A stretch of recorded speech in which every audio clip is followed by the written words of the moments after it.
Di Undang-Undang Dasar itu menciptakan pokok-pokok pikiran yang terkandung di dalam pembukaan dalam pasal-pasalnya. Nah, masalahnya kemudian adalah dalam konteks hukum, bagaimana Pancasila itu dinalarkan. Dinalarkan bukan dalam konteks normatif, tapi dinalarkan dalam konteks pokok-pokok pikiran yang meliputi suasana kebatinan Undang-Undang Dasar. Itu mampu mewujudkan cita hukum, residenya. Di mana Pancasila itu nanti kemudian menjadi leitstern, menjadi bintang pemandu. Terhadap apa? Terhadap hukum, baik hukum tertulis dan hukum tidak tertulis. Terhadap undang-undang dasar, konstitusi, kalau undang-undang dasar pasti tertulis. Tapi kalau ada konstitusi, itu konstitusi yang tertulis maupun yang tidak tertulis. Nah, kalau kita mau masuk ke situ, maka kita nggak bisa lepas dari tafsir yuridis, tafsir historis. Tafsir historis dari Pancasila itu. Nah, di mana kita bisa menemukan tafsir historis? Kalau di Undang-Undang Dasar yang dulu, sebelum amandemen, itu ada di dalam penjelasan. Tapi kalau sekarang nggak ada lagi penjelasan. Inilah yang kemudian menjadi problem. Ya, menjadi problem. Oleh karena itu, Megawati, orang-orang PDIP, PDI Perjuangan, kembali ke kembali ke naskah asli Undang-Undang Dasar 45. Mundur lagi kalau begitu. Nah, Pancasila di dalam pembukaan Undang-Undang Dasar ini coba Bapak Ibu pahami, ya. Bapak Ibu pahami dalam kerangka theory of knowledge bagaimana Pancasila itu dinalarkan dan bagaimana tafsir historisnya yang kemudian sudah hilang. Terus, Aulia.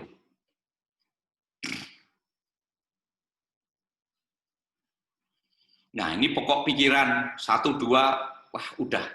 Terus saja, Aulia. Ini terus juga, Aulia.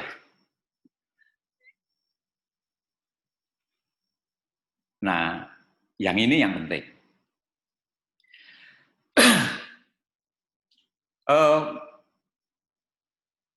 Dalam konteks hukum, dalam konteks penalaran hukum, Pancasila ini tidak bisa dilepaskan dengan hakikat pendidikan tinggi hukum atau pendidikan hukum. Kenapa? Bapak Ibu kalau punya putra atau teman, anak teman yang kuliah di Fakultas Ekonomi, kalau kita kembali pada Pancasila, balik kepada konstitusi, harusnya yang dipelajari ya kooperasi. Tapi yang dipelajari ya sekarang ini adalah ekonomi liberal. Kita belajar hukum juga diajari filsafat, filsafatnya filsafat Yunani, filsafatnya filsafat Barat. Teori keadilannya pun teori keadilan John Rawls. Teori keadilannya pun teori keadilan Thomas Aquinas. Yang notabene mempunyai dasar yang berbeda. Saya ingat pada waktu Pak Yuswanto mau ujian tertutup, itu mendapat pertanyaan dari Prof. Arif Sidarta. Ya, Prof. Arif Sidarta itu bertanya, loh ini kok keadilan yang dipakai dari negara-negara sekuler? Coba cari yang Timur Tengah. Nggak usah dimasukkan, nggak apa-apa, tapi harus punya konsep-konsep keadilan. Dan kemudian bertanya pada mengajak diskusi dengan saya kasih konsep keadilan, konsep-konsep bernegaranya Ibnu Taimiyah, Al-Ghazali, itu kaget.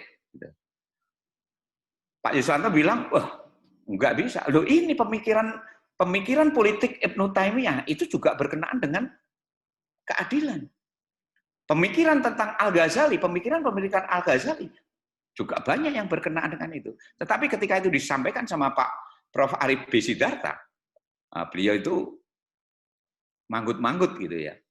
Manggut-manggut entah tahu entah enggak gitu. Karena Prof. Arif Sidarta itu dari Unpar, basis keyakinannya Kristen, dan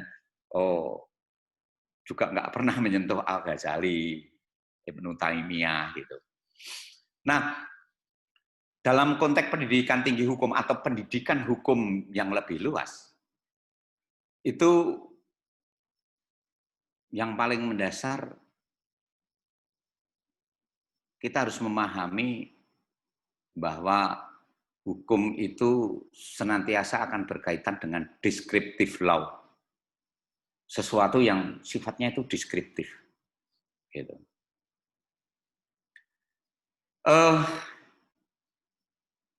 Di konteks deskriptif ini,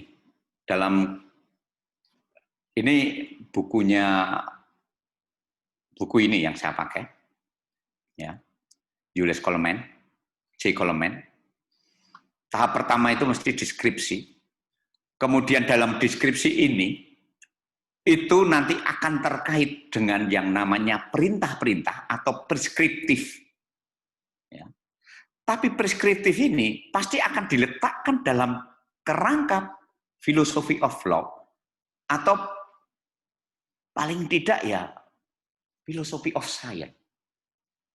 Ya. Ada landasan kefilsafatannya. Nah, masalah sekarang, bagaimana Pancasila ini konteksnya dalam kaitannya, konteks Pancasila ini dalam kaitannya dengan filosofi ini, yang kemudian diletakkan dalam proses pendidikan hukum atau pendidikan tinggi hukum.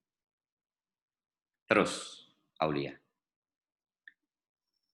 yang bisa saya gambarkan di sini sebenarnya begini. Gambarnya yang paling mudah itu begini. Wilayah hukum ini seringkali akan berbeda dengan wilayah filsafat hukum.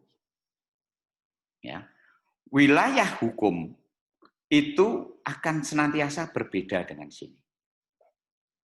Saya gambarkan dengan gambaran yang seperti ini. Nah, di garis ini, itu pasti akan dihadapkan pada yang namanya kesenjangan-kesenjangan teoritik. Ya, kesenjangan-kesenjangan teoritik. Tapi yang pasti saya harus menguatkan begini. Wilayah hukum, wilayah filsafat, hukum, dan kesenjangan yang kemudian menimbulkan kesenjangan ini, itu nanti akan ditentukan di mana letak kita berdiri, kefilsafatan kita itu berdiri. Kalau saya berangkat dari sini, wilayah hukum dengan konsep filsafat liberal, ketika masuk ke sini, saya akan menghadapi kesenjangan teoritik yang akan berbeda kalau saya menggunakan satu standing point pemikiran filsafat yang berbeda. Katakanlah Pancasila. Di kesenjangan teoritis ini, pemetaannya akan berbeda, sehingga masuk ke wilayah filsafatnya itu juga akan berbeda. Artinya sebenarnya begini, saya ingin mengemukakan bahwa Pancasila itu harus mampu menjawab kesenjangan teoritis. Ideologi Pancasila ini itu menjadi bridging, menjadi jembatan untuk menjembatani kesenjangan teoritis antara wilayah ilmu hukum dengan wilayah filsafat hukum. Das Sein dengan Das Solennya. Filsafat Pancasila itu menjadi bridging-nya, menjadi jembatan. Problemnya kemudian begini. Filsafat Pancasila itu apa? Gitu. Ya. Seperti misalkan di Undip, pasti hukum progresif. Pertanyaannya kemudian, hukum progresif itu apa? Entitas apa? Binatang apa? Di Unpad, legal development.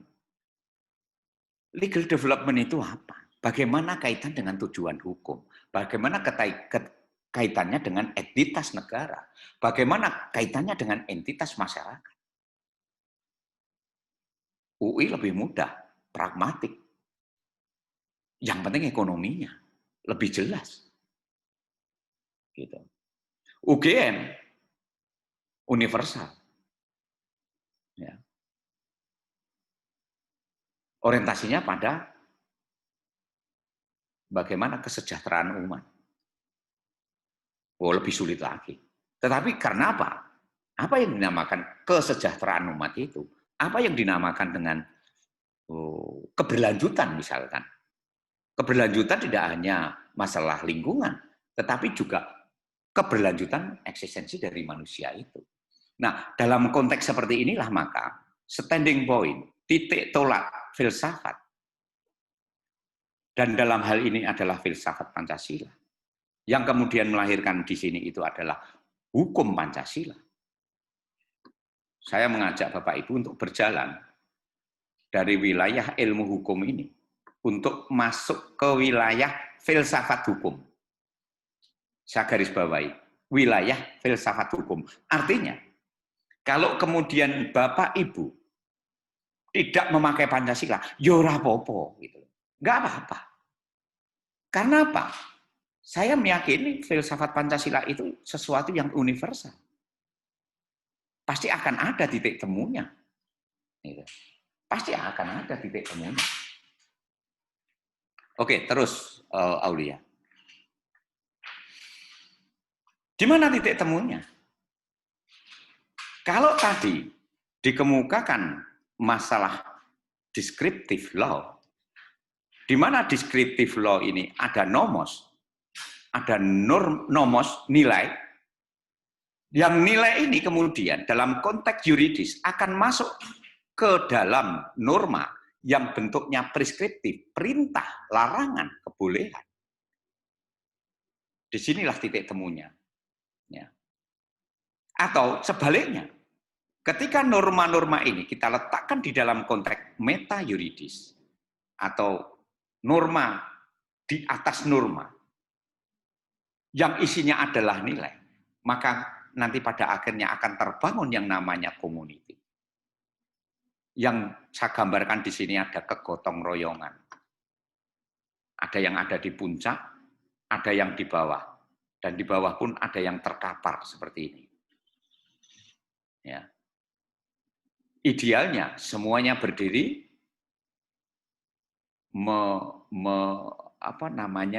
menopang satu orang yang ada di puncak ini. Tetapi ini adalah satu nilai yang ideal. Kalau di bawah ini semuanya berdiri ideal, wah itu mungkin di surga sana. Saya juga belum pernah ke surga, jadi yang nggak tahu. Tapi saya mungkin hanya bisa menggambarkan. Descriptive law ini, deskripsi tentang hukum ini, yang di puncak ini nanti akan berdiri tegak, dan yang di bawah ini akan ada banyak yang terkapar. Dan ini satu kondisi yang harus kita akui, satu kondisi yang merupakan keniscayaan dengan landasan filsafat apapun. Ya. Oleh karena itu, pemikiran filsafat itu selalu dinamik, dialektik, ya, dialektis. Mengapa ada Marxis itu, Marx itu kemudian melaungkan, memperkenalkan tentang perjuangan kelas? Karena dia didasarkan pada sebuah realita bahwa liberalisme pada waktu itu telah membagi ada kelas pemilik modal dan kelas pekerja. Dan kelas pekerja ini ada di bawah dan banyak yang dirugikan atau terkapar. Oleh karena itu, Marx membangun di bawah ini untuk menggugat liberalisme dengan sosialisme. Apakah sosialisme kemudian selesai? Ternyata tidak. Begitu masuk ke Rusia,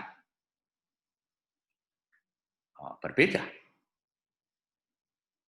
Dengan landasan filsafat yang sama, sosialisme, berkembang jadi komunisme. Masuk ke Indonesia pun juga berbeda. Saya berikan contoh misalkan, Tan Malaka. Tan Malaka itu orang yang sangat religius karena dari Sumatera Barat. Tapi dia tetap mendeklar dirinya adalah seorang sosialis yang kemudian dikatakan sebagai seorang komunis juga. Tapi kalau saya lebih condong pada sosialisme. Ya. Sehingga dia di kalangan agama itu ditolak, di kalangan komunis ditolak, di kalangan nasionalis juga ditolak, di kalangan kaum liberal ditolak. Oleh karena itu banyak yang mengatakan Tan Malaka itu adalah pejuang yang kesepian karena sendirian. Kesana kemari ditolak. Tapi bahwa seorang komunis yang religius itu pun juga ternyata di Indonesia itu ada. Salah satu buktinya adalah Tan Malaka. Kenapa demikian? Kalau dalam konteks meta yuridis, dalam konteks hukum, di sini ada meta yuridis yang isinya adalah nomos yang berkenaan dengan nilai yang berkenaan yang bisa kita dalam konteks hukum bisa kita deskripsikan, yang kemudian nanti akan lahir norma yang wataknya itu adalah perintah-perintah preskriptif, ya. Dan kemudian dihadapkan pada satu penafsiran tertentu, interpretasi itu menghasilkan sesuatu yang berbeda. Terus, Aulia.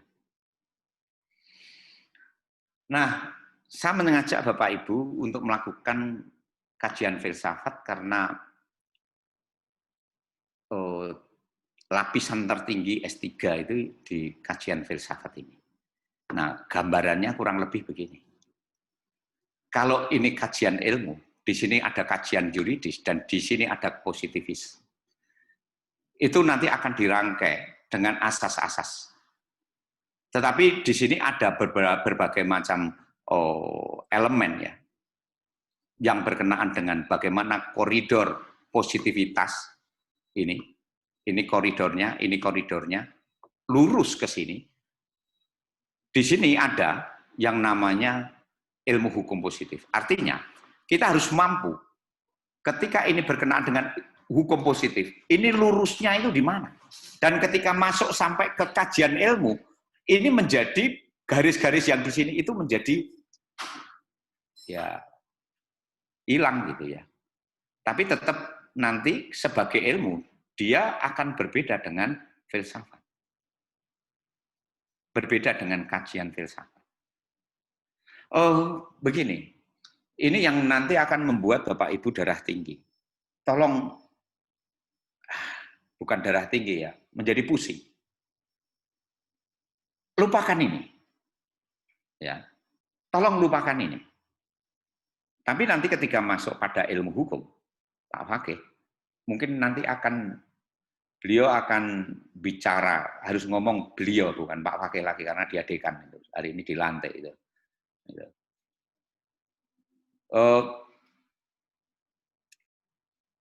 Nanti akan dengan sendirinya, Bapak Ibu masuk ke wilayah ini itu dengan enak.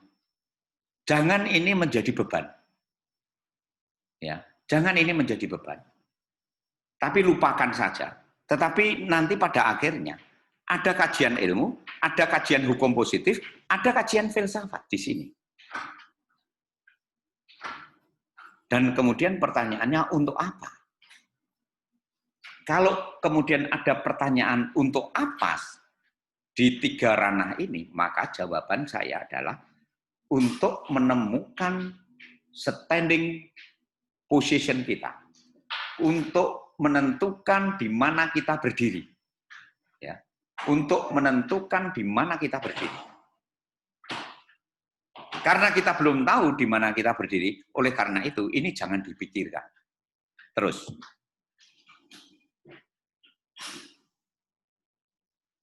habis ya Aulia.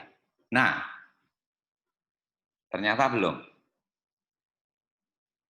Saya harus membawakan sekarang begini. Ilmu hukum ini saya diambil dari buku ini, Refleksi tentang Hukum, ya. kalau kita mengambil tentang hukum, dan kemudian di mana Bapak Ibu posisinya sekarang belajar, ya.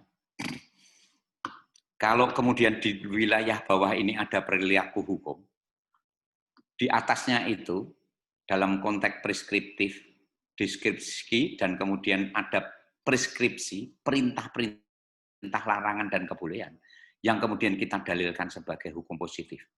Ini lapisan keilmuan yang pertama. Ya, lapisan keilmuan yang pertama. Nah, hukum positif itu pasti punya teori. Inilah yang kemudian dikatakan oleh Bluching di sini. Ya. Ini adalah ilmu hukum, tetapi ilmu hukum dalam arti sempit. Ilmu hukum dalam arti sempit ini, itu dikatakan sebagai dogmatika hukum. Ketika Bapak Ibu, ketika kita mengajar mahasiswa S1, orientasi paling penting itu adalah menguasai hukum positif. Itulah yang namanya ilmu hukum dalam arti sempit, yaitu normatif atau dogmatif. Dalam konteks keilmuan, ini adalah ilmu yang in optima prima. Ilmu hukum yang bentuknya paling nyata.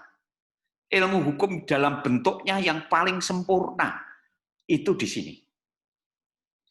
Cilakanya, ketika kita ada di sini, itu seringkali dikatakan itu bukan ilmu. Kenapa?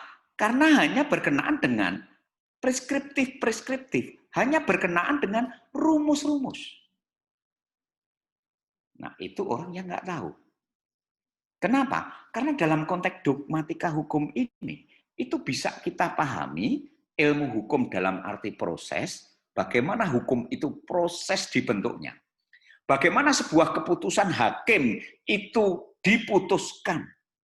Bagaimana sebuah kebijakan yang kemudian ada bentuk hukumnya, misalkan peraturan ini, peraturan itu dirumuskan. Itu sebenarnya ada di sini. Ya, di dalam konteks ilmu hukum ini. Di ilmu hukum ini, itu sudah ada hitung-hitungannya, sudah bersentuhan dengan ilmu-ilmu lain, tetapi di sini itu orientasinya adalah decision, keputusan atau putusan dengan berbagai macam bentuk hukumnya. Nah, walaupun demikian, di sini ilmu hukum di sini, dogmatika, normatif ini, itu juga nggak bisa dilepaskan dengan teori dan tidak bisa dilepaskan dengan filsafat. Oleh karena itu, ada garis merah ini yang kemudian di sini, dari filsafat hukum ke ilmu hukum sampai ke teori hukum, ini merupakan meta-meta teori. Ilmu hukum ke filsafat hukum meta-teori. Teori hukum ke ilmu hukum meta-teori. Tapi ilmu hukum ke hukum positif ini menjadi teori. Teori hukum ke hukum positif ini menjadi teori. Filsafat hukum ke hukum positif menjadi teori. Saya jadi teringat lagi pertanyaan Bu Elva. Ada Bu Elva? Bu Elva? Jadi, Bu, begini, susah saya menjelaskan pertanyaan Ibu itu. Di mana posisi teori? Tapi inilah ilmu hukum dalam tampilannya yang lebih luas. Itu meliputi 1, 2, 3. Ilmu hukum itu begitu begitu sui generis, karakteristiknya itu khusus banget. Kalau kemudian, loh teorinya di mana? Wah, ini teori semua, Bu. Kalau di mana? Di FISIP atau di ini, nggak kenal dengan meta teori. Oh, kita bukan jangankan meta teori, meta teori ada. Maka kalau yang kuliah di Fakultas Hukum sampai S3, itu mesti orang pinter. Catat ya, mesti orang pinter. Gitu. Yakin Bu itu. Kenapa? Yang begini ini, karakter keilmuan yang seperti ini, hanya orang hukum yang mampu memahaminya. Ya. Di sini ilmu hukum ke hukum positif ini S1. Ya, S1. Bapak Ibu ketika lulus S1 itu sudah ketemu dengan ini, sudah ketemu dengan ini. Sehingga saya yakinnya kalau mau itu pasti selesai. Dan pasti bisa. Ya. Ketika S2, kita bicara dari perilaku hukum, hukum positif, ilmu hukum, dan teori hukum. Ketemulah magister. Ya. Dan S3 ini tinggal bagaimana kita merangkai semua ini, yang kemudian memberikan satu pemahaman ilmu hukum itu dalam arti yang luas. Saya perlu kemukakan ketika sidang di Mahkamah Konstitusi, ada gugatan presiden, dihadirkan seorang ahli oleh salah satu pihak. Ahli itu namanya Edi Haris. Yang kemudian ditanya oleh lawyer pihak tertentu, saudara Edi Haris ini, Profesor Edi Haris ini, ahli hukum pidana. Lah kok hadir di Mahkamah Konstitusi, bukan HTN. Pertanyaannya berapa jurnal, berapa buku, dijawab sama Edi Haris kurang lebih kalau mau tahu jurnal dan buku saya, lihat aja CV. Tapi kalau mengapa dia duduk di situ, dia kemukakan bahwa dia adalah guru besar. Guru besar ilmu pembuktian. Ya. Edi Haris itu pidato disertasinya tentang evidence. Sehingga sebagai guru besar, dia tahu asas, dia tahu norma tentang pembuktian. Dan ternyata, keterangan ahli dia banyak dipakai. Ya, banyak dipakai. Gitu. Nah, dari pengalaman itu, dari cerita yang saya kemukakan itu, saya ingin menunjukkan, kalau Bapak Ibu ada di wilayah belajar sekarang ini, di filsafat ini, itu artinya kita harus mampu menguasai semua ini. Perilaku hukum, hukum positif, dogma normatifnya, punya kerangka teori, dan punya filsafat. Nah, sampai di sini, nanti Bapak Ibu akan menghadapi satu posisi. Kalau letak atau standing point dasar kefilsafatannya berbeda, hasilnya juga akan berbeda. Teori yang dipakai berbeda, hasilnya juga akan berbeda. Oleh karena itu, kalau kita belajar filsafat, itu selalu Philo dan Sophia dikemukakan menjadi bijak. Ya. Cinta akan kebijakan. Kenapa? Karena standing point-nya berbeda, dasar filsafatnya beda, ketemunya juga akan beda. Gitu. Nah, dalam konteks ini, saya di awal sudah menguatkan, kalau kita dengan dasar filsafat Pancasila, kita harus meletakkan filsafat Pancasila itu sebagai ideologi yang terbuka. Artinya apa? Kalau sudah Pancasila, ya jangan pecah gesang dari Pancasila. Karena Pancasila juga bisa menjadi dasar kritik. Gitu. Kita juga harus mampu menerima, mendengarkan pemikiran-pemikiran filsuf yang lain.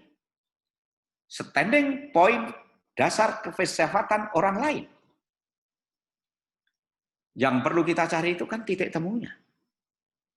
Yang perlu kita cari itu apa perbedaan, ada persamaan, dan kemudian titik temunya.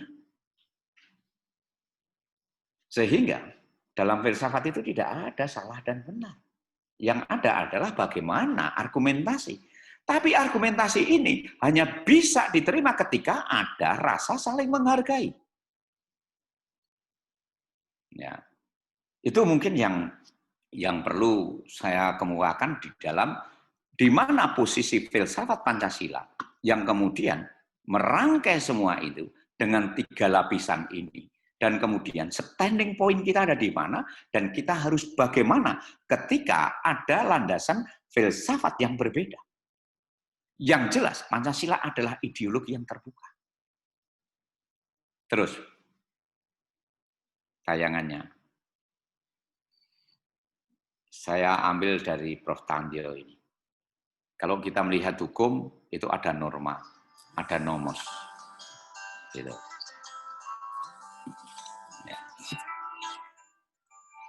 Ada norma, ada nomos.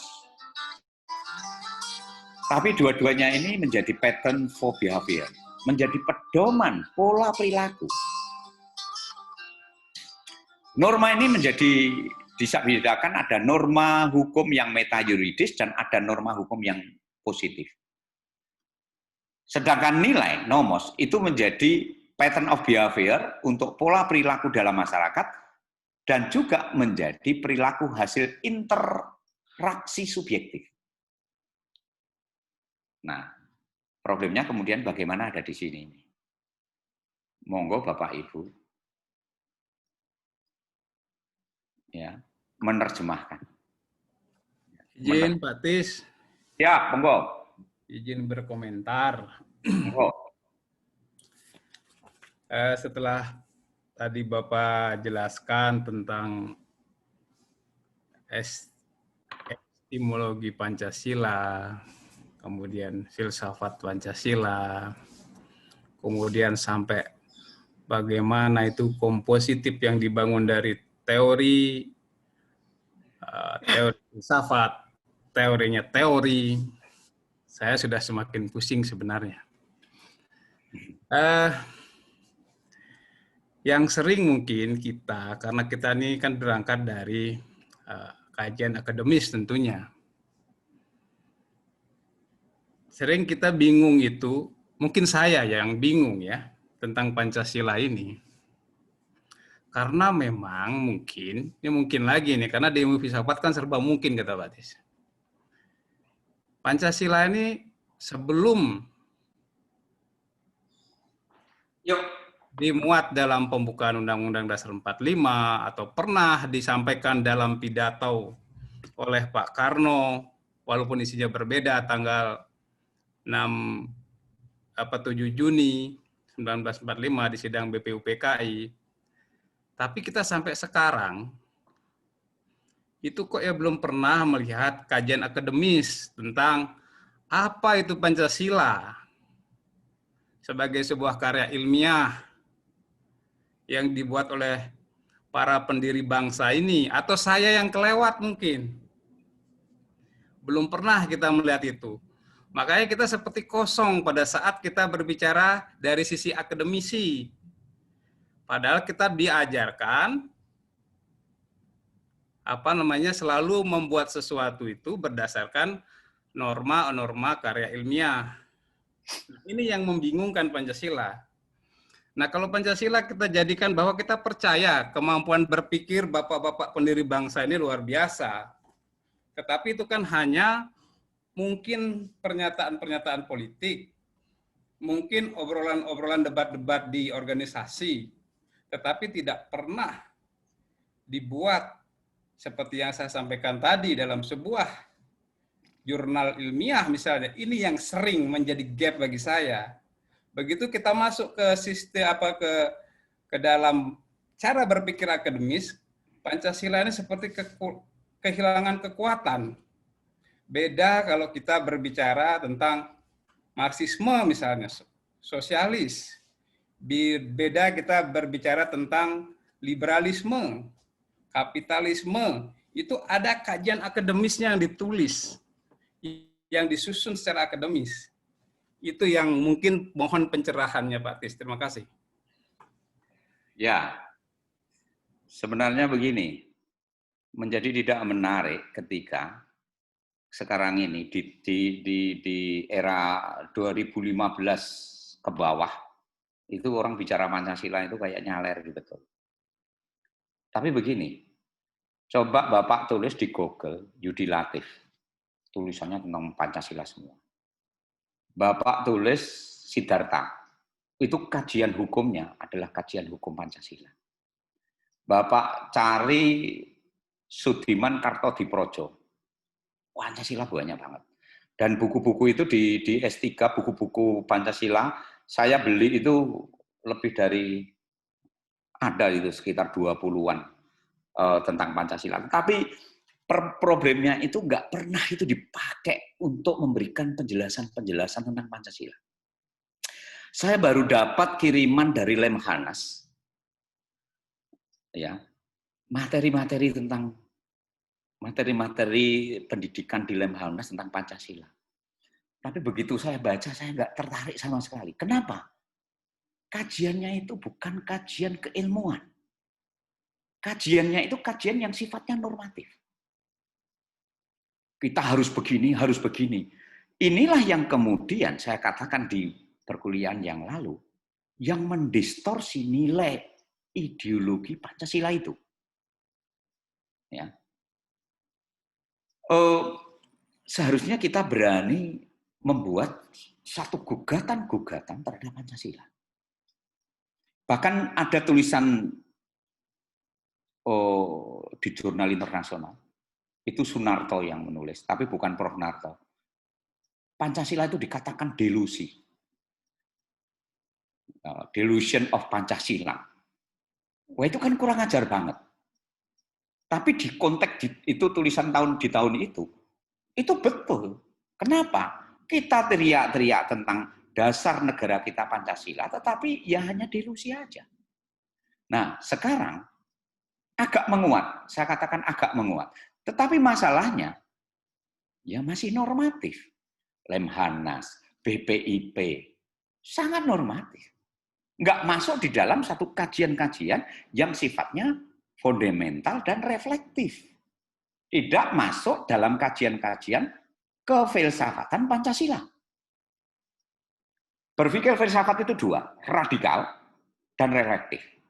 Sehingga nanti akan menghasilkan menjadi pemberontak atau menjadi orang yang buta dan tuli mata hatinya. Dua-duanya jangan dipilih. Gitu. Itu Pak Ketut yang menjadi problem. Tapi kalau tulisan-tulisan tentang Pancasila, ya. Boleh izin Pak Tis, izin menanggapi lagi nih. Tulisannya Sudiman, ya? Monggo, tulisan Sudiman, tulisan banyak sekali saya. Dan nanti saya ya, share. seperti Monggo. yang Pak Tis tadi jelaskan, bahwa kalau kita lihat, kita teliti, yang saya maksud ini adalah tulisan-tulisan yang dibuat sebelum dinyatakan Pancasila sebagai dasar negara. Itu yang saya maksudkan. Oh, Bukan begitu. setelah Pancasila ditetapkan sebagai dasar negara. Ini sama sekali tidak ada catatan, menurut saya ya, mungkin saya salah, tidak ada catatan tentang kajian ilmiah tentang apa itu Pancasila, atau setidak-tidaknya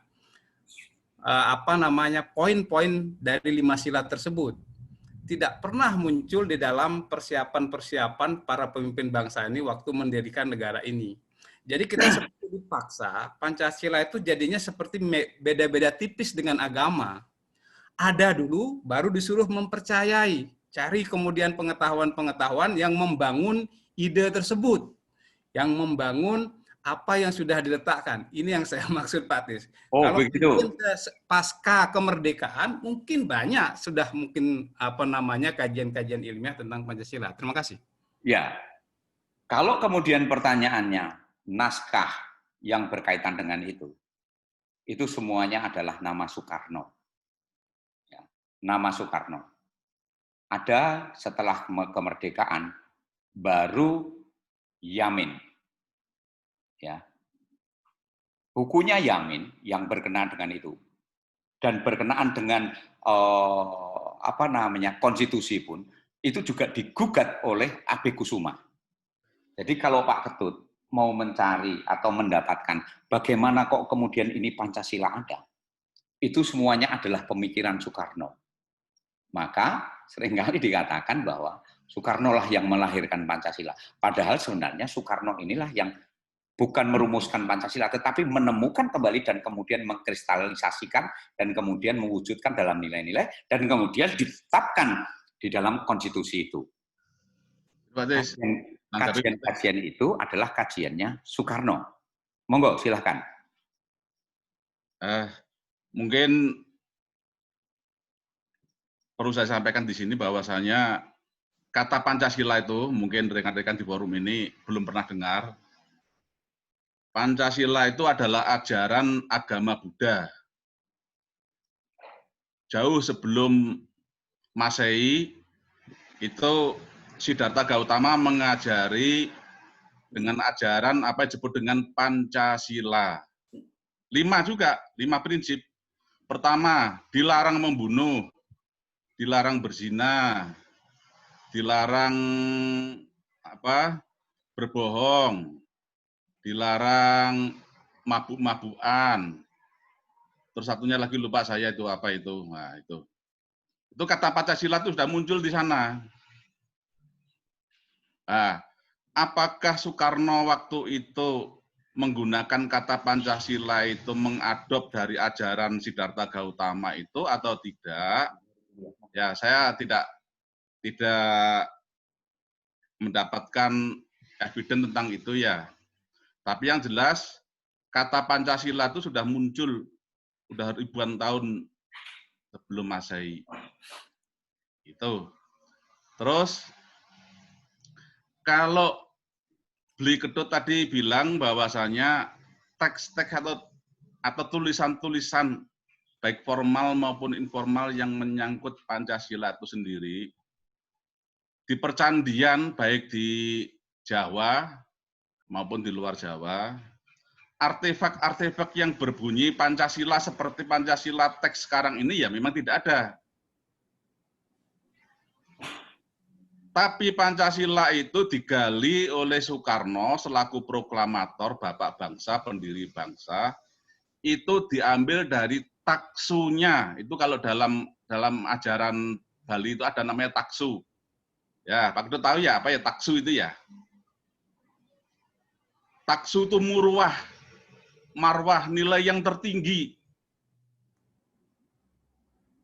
Nilai yang tertinggi sesuatu aspek kehidupan itu namanya taksu. Dalam bahasa filsafatnya mungkin spirit, semangat dalam bahasa Melayunya. Diambil dari situ. Nah, diambil dari apa? Yang pertama adalah tentang aspek ketuhanan. Kemudian aspek kemanusiaan. Aspek ketuhanan karena bangsa Indonesia sejak ribuan tahun yang lalu itu mempercayai adanya Tuhan. Terus diajak untuk mencintai kemanusiaan dengan segala dinamikanya. Oleh karena kita diikat oleh ikon-ikon semangat persaudaraan bernegara, maka diikat dengan konsep dan semangat persatuan. Lalu konsep demokrasi kerakyatan. Walaupun dulu tuh pengertian demokrasi pun juga relatif juga ya, kadang kondisional juga sesuai dengan kondisi politik waktunya. Kemudian yang terakhir adalah aspek keadilan. Itu nampaknya kongruen dengan ajaran-ajaran Siddhartha Gautama itu. Ya, kongruen dengan ajaran-ajaran Bali yang Hindu taksu itu.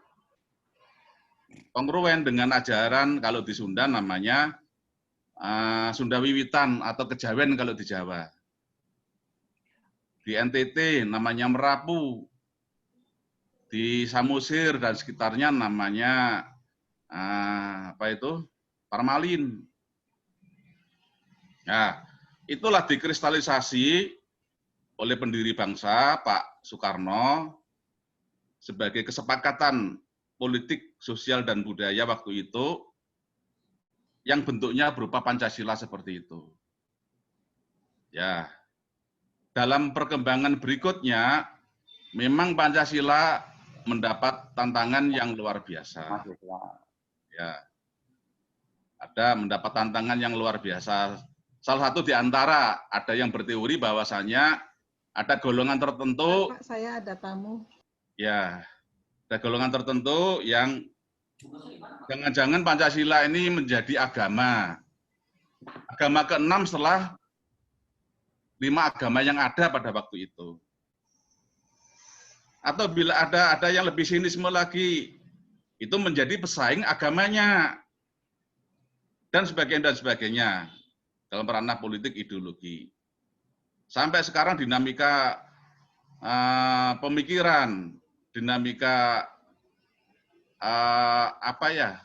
nasib dari ideologi dasar negara kita Pancasila itu ya memang seperti itu keadaannya.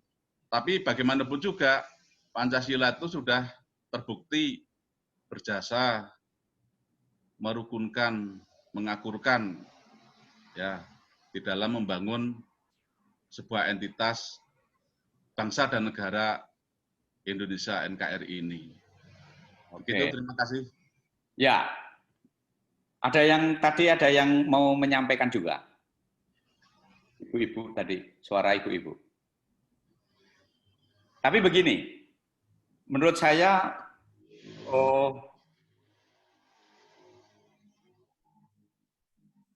kalau pertanyaan Pak Ketut tadi, penjelasannya menjadi begitu panjang. Nanti kita bisa baca di Sutasoma, Negara Kertagama, dan sebagainya. Itu kalau dicari runut, yo akan ketemu. Karena filsafat Pancasila itu kan luas banget gitu ya. Dan nanti akan ketemu. Tapi real sekarang, bahwa Pancasila sebagai ideologi negara, yang menjadi sumber hukum, itu yang menjadi penting bagi kita adalah bagaimana metodenya, bagaimana epistemologinya, ini ideologi yang kemudian masuk ke hukum positif. Gitu. Masuk ke hukum positif. Masuk di dalam tatanan sistem hukum kita. Itu isu pentingnya. Namun demikian, apakah kemudian hanya Pancasila? Enggak. Di dalam sistem hukum kita, itu juga ada hukum Islam. Masuk di dalam tatanan hukum positif kita. Hukum adat masuk di dalam tatanan hukum positif kita. Bahkan pengaruh dari common law dan civil law, pengaruh sistem hukum dari luar masuk ke kita, pun juga kita terima. Kalau kita beli Pizza Hut itu tanpa sadar kita sudah membuat kaya si pemilik license Pizza Hut. Kita membeli KFC, Kentucky Fried Chicken, bukan kantin Visip Cihui ya. Kentucky itu sudah membuat kaya keturunannya Kolonel Sanders gitu. Kenapa hal itu seperti itu? Itu adalah satu instrumen hukum negara-negara barat yang berkenaan dengan haki yang kemudian juga harus diterima oleh Pancasila. Permasalahannya sekarang adalah epistemologinya, metodenya. Bagaimana kita bisa menerima tatanan-tatanan, ideologi-ideologi, pemikiran-pemikiran dari luar selain Pancasila. Problem mendasarnya sebenarnya ada di situ. Tapi untuk sampai ke situ, pertanyaan Pak Ketut ini, itu yang sekarang menjadi urgen untuk kita kaji kembali. Karena apa? Ya ada yang nulis Pancasila itu sebuah delusi kok. Artinya apa? Bangkrut. Turun. Nah, kalau kita sudah kehilangan ideologi, maka sebagai entitas negara, itu dengan sendirinya akan dengan cepat itu bubar. Komunisme yang mengikat Rusia, begitu ada Glenost, perestroika, terbuka kan, Rusia bubar. Ya. Tapi Cina, enggak. Dia tetap komunisme. Tapi komunisme yang kayak apa? Komunisme yang sangat-sangat liberal. Gitu. Terserah mau apa warna kucingnya, apa ininya, yang penting saya dapat keuntungan gitu. Karena apa? Politik dagang. Karena apa? Ada landasan kefilsafatan yang orientasinya sebenarnya kalau pakai Jeremy Bentham itu adalah kemanfaatan. Saya dapat manfaat apa gitu. Ya. Nilai kefilsafatan itu menjadi penting berkenaan dengan standing point di mana posisi kita berdiri nanti. Untuk menjelaskan substansi nomos, substansi norma yang ada di dalam hukum positif kita, yang notabene dasar pemikirannya itu adalah dengan landasan filsafat Pancasila. Mungkin itu Pak Ketut. Penjelasan Pak Suwono. Terima kasih. Izin Pak Tis bertanya Pak Tis. Monggo Pak Brayerle. Ya. Tadi di awal perkuliahan Pak, saya menangkap bahwa sebelum amandemen, adanya amandemen, untuk tafsir historis itu ada penjelasan, ada pada penjelasan ya Pak ya. Ya. Sekarang tidak ada menurut Bapak. Pertanyaannya di sini pada saat kuliah awal, Pancasila itu kayaknya sekarang menjadi seperti tidak boleh diganggu gugat Pak. Ya, karena filsafat Pancasila itu ideologi yang bersifat terbuka. Mengapa kita tidak boleh memberikan penafsiran? Penafsiran bukankah lebih baik tidak ada penjelasan? Dengan demikian orang bebas untuk berinterpretasi, termasuk memberikan pembebasan itu untuk memberikan ruang. Karena menurut saya dikatakan itu baru dikatakan terbuka gitu loh Pak. Terima kasih Pak. Ya, saya sudah memberikan materi yang pemikiran Kartono Sastrodiljo, seorang sejarawan, bagaimana ketika kita bernegara ini menempatkan dasar filsafat Pancasila ini di zaman Orde Lama ada penyimpangan, di zaman Orde Baru ada penyimpangan, dan di sekarang pun kita harusnya berani untuk mengatakan ada sesuatu yang tidak on the track yang harus kita kembalikan. Saya berikan contoh misalkan BPIP yang mau dibuat undang-undang itu kemarin pertanyaan Mbak Lela. Apakah perlu kita membuat undang-undang tentang Pancasila? Tak perlu, ideologi itu terbuka. Sebagaimana Pak Baile tadi mengemukakan, kita mempunyai penafsiran. Tapi di zaman Orde Baru, yang punya hak untuk menafsirkan itu Soeharto dengan 36 butirnya.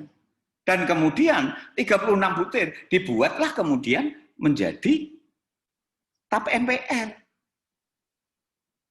Sekarang di BPIP itu juga ada terjemahan, dibuat terjemahan sila ketuhanan, terjemahannya ini, sila kemanusiaan, terjemahannya ini. Saya waktu itu diundang untuk riset. Saya kemukakan ini malah menjadi kita itu kaku gitu Pak. Dan banyak yang mengatakan seperti itu. Teman-teman di perguruan, kebetulan ada 40 perguruan tinggi yang diundang, itu juga mengatakan seperti itu. Gitu. Seolah-olah BPIP itu mempunyai kewenangan penuh bahwa dialah yang mampu menafsirkan, yang boleh menafsirkan Pancasila.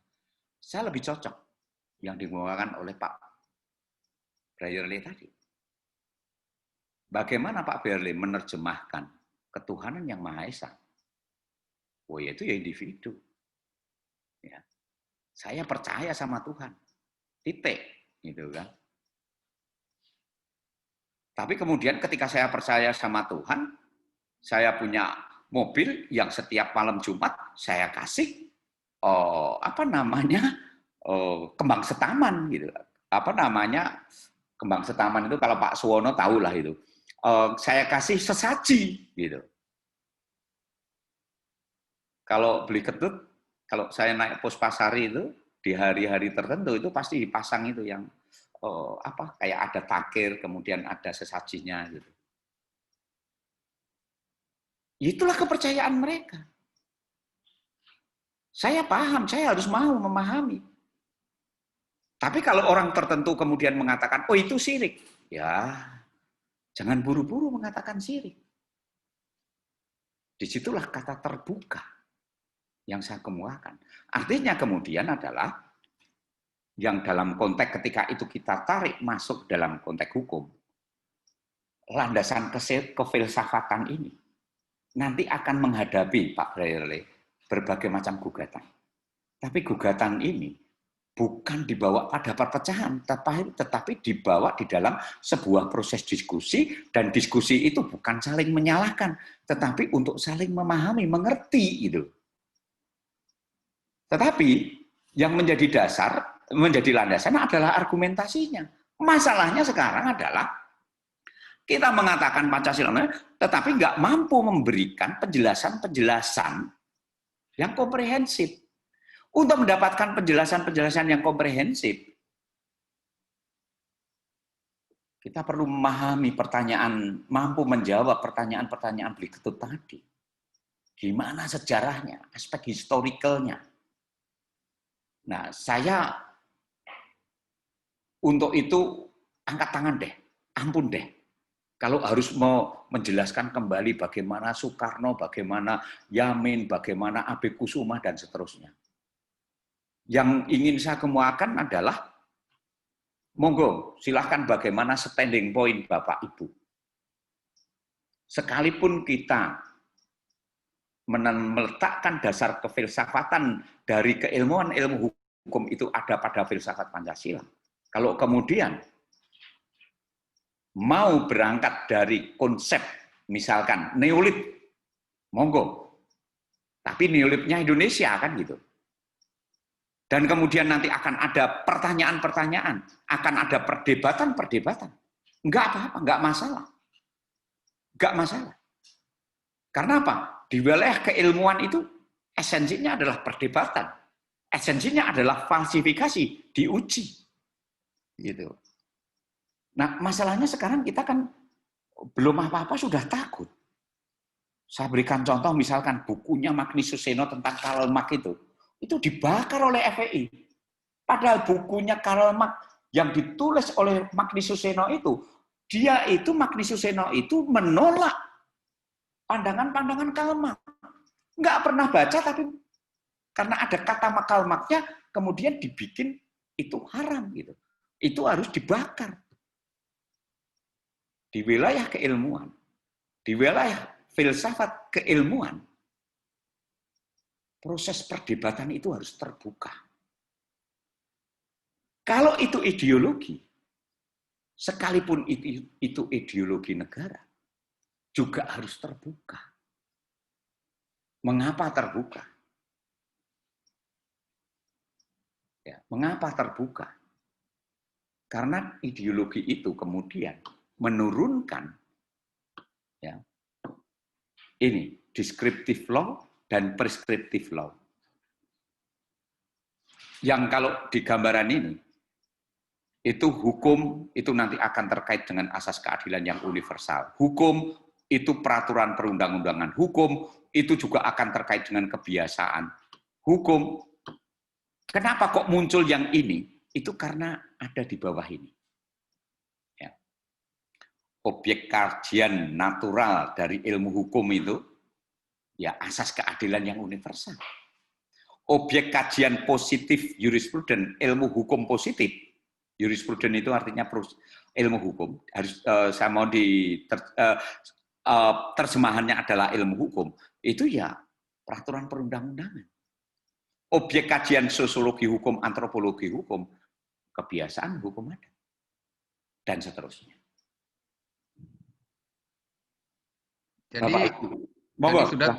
Jadi sudah tepat dong, Pak Tis, bahwa untuk sekarang ini tidak perlu penjelasan gitu loh, Pak. Jadi Pak kembali ke awal karena dengan tanpa adanya penjelasan, coba. Oh iya, tak perlu lagi kita penjelasan. Di Undang-Undang Dasar 45 penjelasannya juga kadang-kadang nggak jelas. Saya berikan contoh gitu. Indonesia berdasarkan negara hukum, bukan kekuasaan belaka. Penjelasannya bahwa Indonesia negara hukum itu kan, Indonesia adalah negara hukum dalam kurung Restat, bukan berdasarkan kekuasaan belaka dalam kurung Mastat. Penjelasan ini penjelasan yang sebenarnya tidak jelas. Kenapa? Kalau kemudian kita gali kembali apa yang dikatakan sebagai Restat itu, bagaimana sejarah Restat itu? Sejarah Restat itu beranjak dari Jerman. Jerman itu ada pertarungan antara baron, pemilik tanah, dengan raja.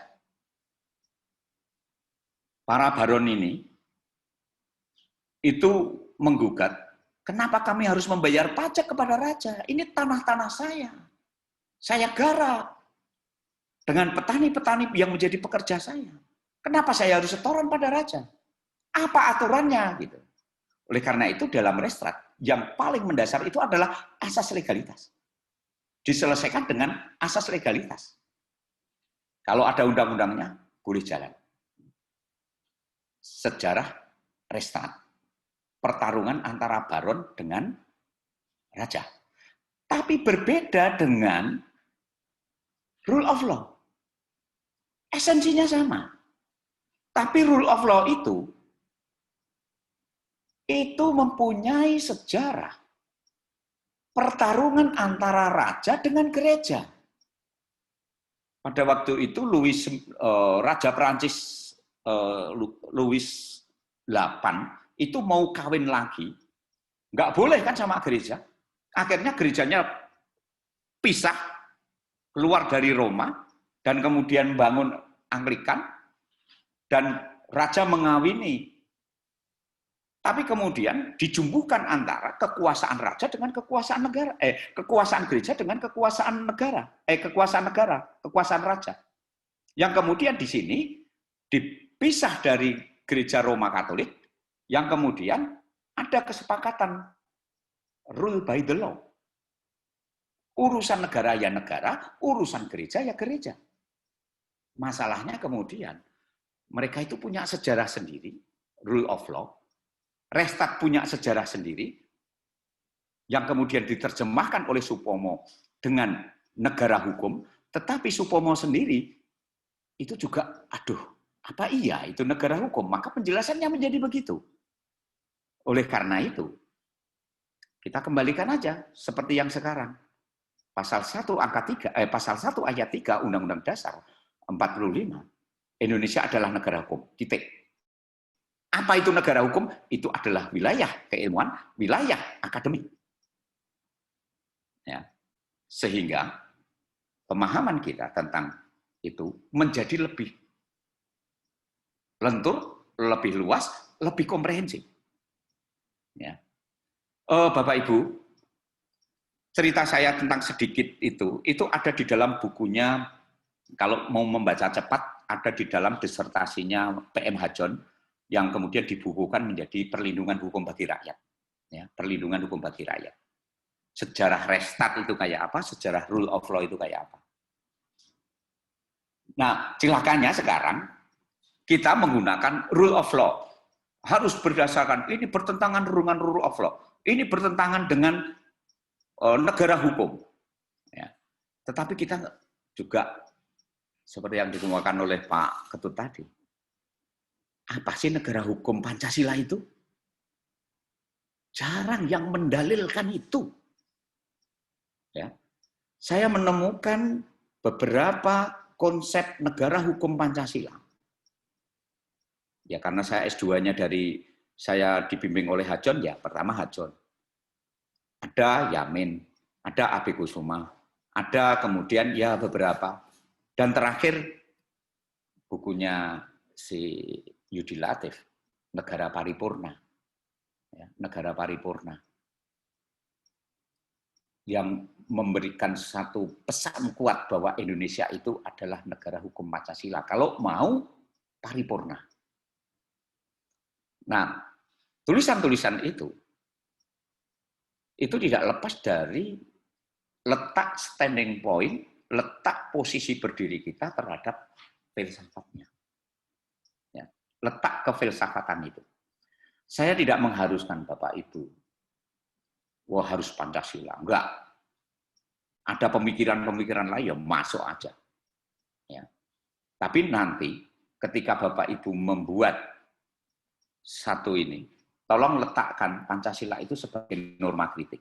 Atau kalau Bapak Ibu dengan standing point filsafat Pancasila, cari aja filsafat yang lain menjadi norma kritiknya. Dengan demikian, kita akan berkembang. Ya. Saya S3 di Undip. Semuanya pasti Undip itu progresif gitu. Tapi apa progresifnya itu? Seringkali MJ, nggak jelas. Saya mohon maaf aja ketika kuliah Prof. Cip yang ketiga kalinya, Prof. Cip itu menjadi marah. Kenapa? Kalau Prof. Cip, ya selesai. Hukum itu untuk manusia. Hukum itu mengabdi kepada kemuliaan dan sebagainya. Saya masih memahami bahwa hukum itu kepentingan. Prof. Cip nggak berpikir lagi.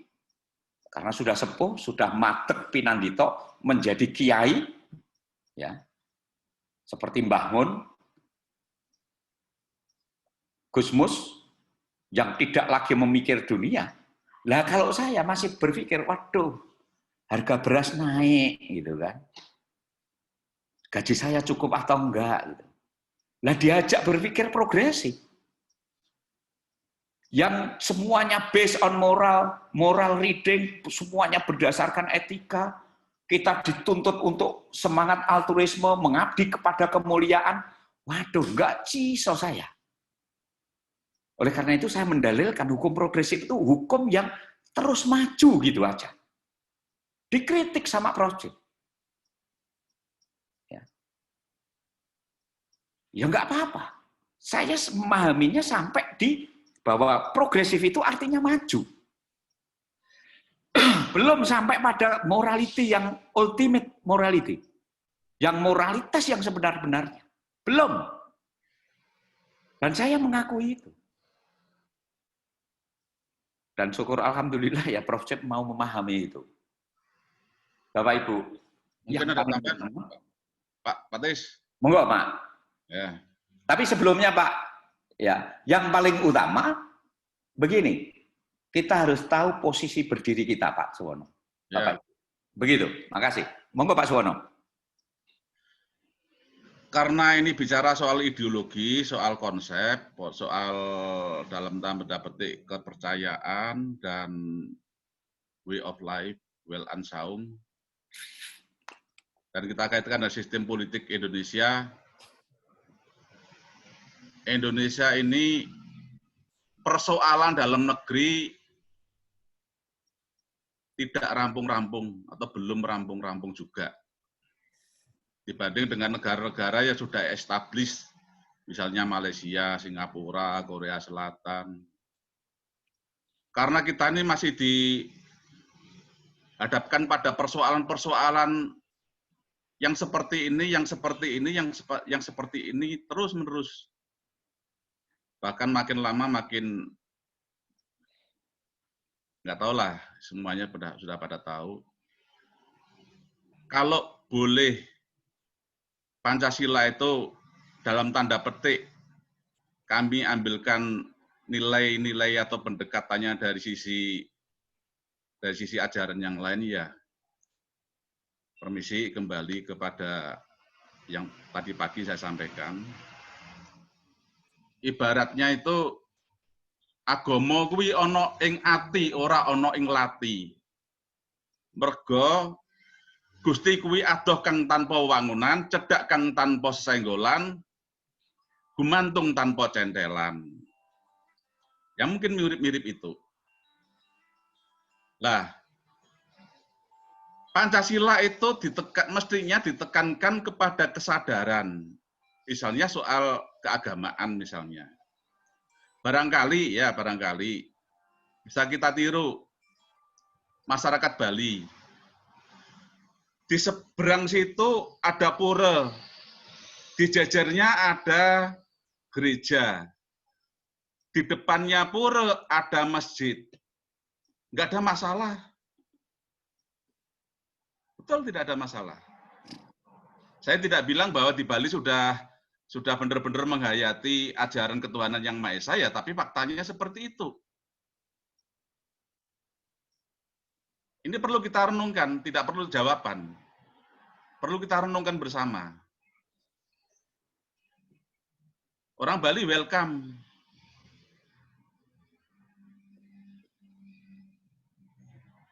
Ya, itulah faktanya. Memang faktanya seperti itu. Saya di sana 6 tahun. Itu contoh kecil. Nah, selama ini yang kita kedepankan dari golongan-golongan apa itu kan konsep yang konsep itu dipengaruhi oleh ideologi pribadi, golongan, atau mungkin kepentingan-kepentingan tertentu. Yang bangsa Indonesia itu sudah,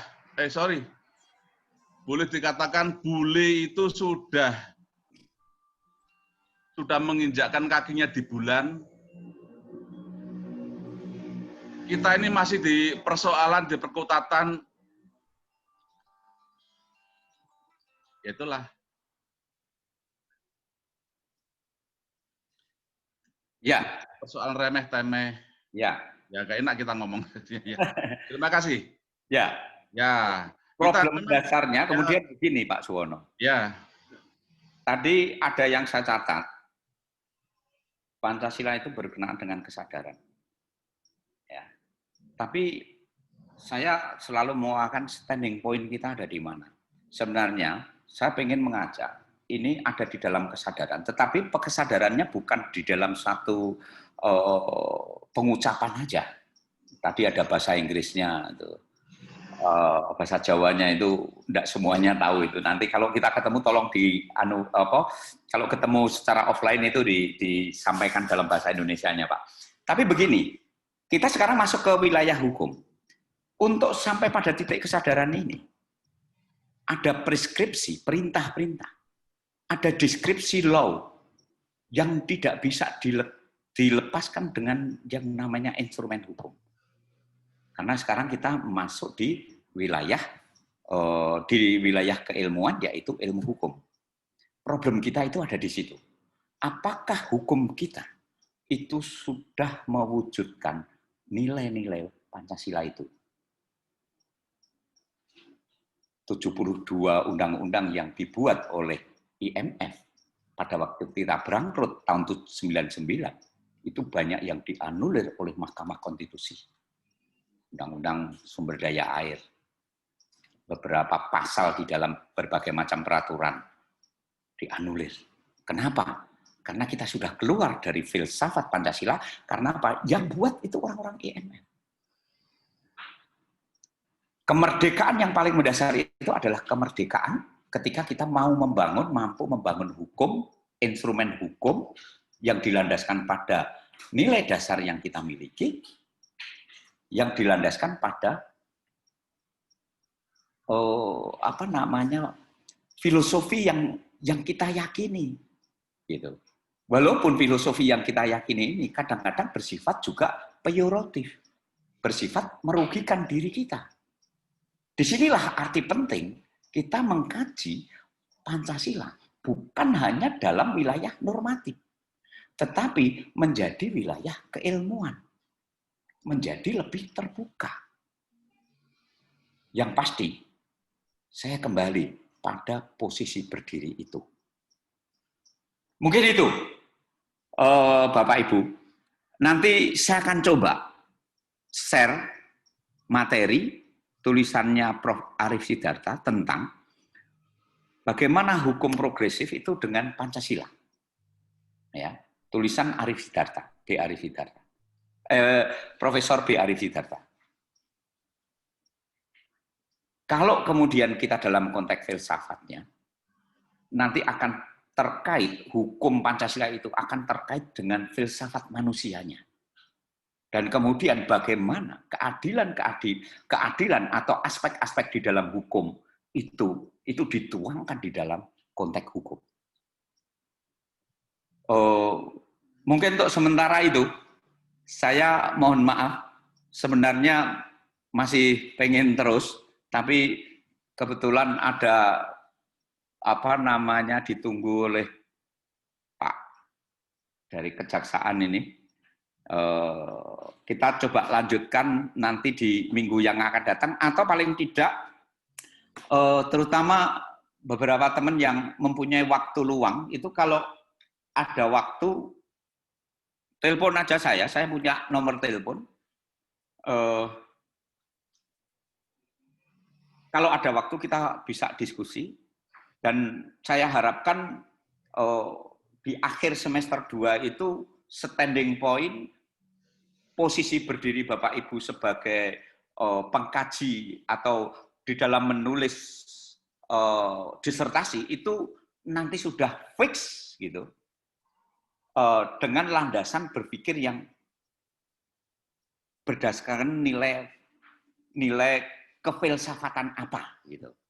Hanya silahkan mungkin dengan nilai filsafat, dengan landasan filsafat lain, tetapi jangan lupa kalau pakai yang lain, jadikan Pancasila itu sebagai norma kritik, tapi kalau pakai Pancasila juga jangan lupa mencari filsafat, landasan filsafat lain untuk melakukan kritik. Sehingga di sini ada proses keterbukaan yang kita mulai dari cara berpikir kita, sehingga pada titik kesadaran nanti itu kita bisa memahaminya secara komprehensif. Pak Suwono misalkan itu filsafat Jawanya wah medok banget ini. Kira-kira beli ketut itu, Pak. Kira-kira nanti kalau berangkat dengan filsafat Jawa di dalam membangun aturan-aturan hukum, wah itu juga bisa gitu. Ya mungkin itu.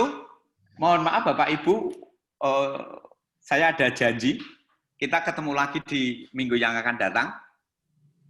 Tapi kalau bisa beli ketut, kalau ada waktu main-mainlah gitu. Baik Pak, baik Pak. Pak Bayerle atau siapa aja. Siap, Prof. Siap. Saya siap. Karena jam kerja saya itu jam 8 sampai jam 5 itu di kampus. Selain itu nggak ada itu. Gitu. Karena ya dosen dan nggak punya jabatan dan dosen marginal itu. Kalau Bapak Ibu mau datang itu, waduh bahagia betul saya. Terima kasih Bapak Ibu. Ketemu lagi minggu yang akan datang ya. Terima kasih Pak. Terima kasih Pak. Terima kasih Pak. Pak, makasih Pak. Terima kasih Pak Nis.